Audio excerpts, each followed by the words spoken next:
വിവാഹ പാർട്ടികൾക്ക് സ്പെഷ്യൽ പാക്കേജുകൾ, അഡ്വാൻസ് ബുക്കിംഗുകൾക്ക് 0% പണിക്കൂലി. Atulya gold and diamonds, Valanchery road, Koppam. സമ്പന്നന്മാരോടുള്ള കടപ്പാട് ബോധ്യപ്പെടുത്തുന്ന ബജറ്റാണ് കേന്ദ്രത്തിന്റേതെന്ന് CPM സംസ്ഥാന കമ്മിറ്റി അംഗം KS സലീഖ. ബജറ്റിൽ കേരളത്തിന്റെ പേര് പോലും പരാമർശിക്കാത്തത് ദൗർഭാഗ്യകരമായി പോയെന്നും അവർ പറഞ്ഞു. CPM പട്ടാമ്പി ഏരിയ കമ്മിറ്റി സംഘടിപ്പിച്ച കാൽനട പ്രചരണ ജാഥ വാടനംകുറിശ്ശിയിൽ ഉദ്ഘാടനം ചെയ്ത് സംസാരിക്കുകയായിരുന്നു സലീഖ.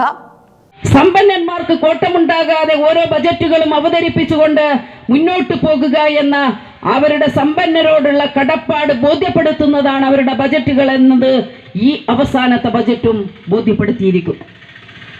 എന്താ ഇന്ത്യയുടെ ധനകാര്യ വകുപ്പ് മന്ത്രി ബജറ്റിന്റെ അവതരണ വേളയിൽ പറഞ്ഞത്?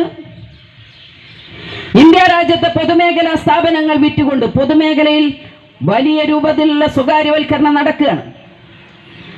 കഴിഞ്ഞ ഗവൺമെന്റ് ഒറ്റയ്ക്ക് ഭരിക്കുന്ന ഘട്ടത്തിലും അവരൊരു പദ്ധതി രൂപകൽപ്പന ചെയ്തിരുന്നു, പൊതുമേഖലയെ വിറ്റ് ഖജനാവിലേക്ക് പണം സമാഹരിക്കാൻ. ഇപ്പോ അതിന്റെ തുടർച്ച വീണ്ടും ഈ ബജറ്റിലും പറഞ്ഞിരിക്കുക.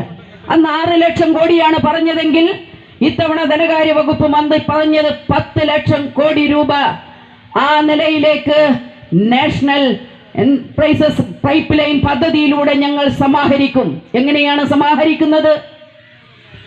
ഇന്ത്യ രാജ്യത്തെ പൊതുമേഖലാ സ്ഥാപനങ്ങളെ സ്വകാര്യവൽക്കരിച്ചുകൊണ്ട്. ഏതാണ് പൊതുമേഖലാ സ്ഥാപനങ്ങൾ? പൊതുമേഖലയിൽ നിൽക്കുന്ന സ്ഥാപനങ്ങൾ എങ്ങനെ ഉണ്ടായതാ? ഇന്ത്യയിലെ ജനങ്ങളുടെ നികുതിപ്പണം കൊണ്ടുണ്ടാക്കിയതാണ്. ആ നികുതിപ്പണം കൊണ്ടുണ്ടാക്കിയ പൊതുമേഖലാ സ്ഥാപനങ്ങളെയാണ് സ്വകാര്യ മേഖലക്ക് തീരെഴുതുന്നത്. കേരളത്തോട് കേന്ദ്രം കാണിക്കുന്ന അവഗണനയ്ക്കെതിരെ CPM സംഘടിപ്പിക്കുന്ന പാലക്കാട് ഹെഡ് പോസ്റ്റ് ഓഫീസ് മാർച്ചിന്റെ പ്രചരണാർത്ഥമാണ് CPM പട്ടാമ്പി ഏരിയ കാൽനട പ്രചരണ ജാഥ സംഘടിപ്പിച്ചത്. വാടാനംകുറിശ്ശി ഗേറ്റ് പരിസരത്ത് നടന്ന ഉദ്ഘാടന ചടങ്ങിൽ ലോക്കൽ സെക്രട്ടറി PP വിജയൻ അധ്യക്ഷത വഹിച്ചു.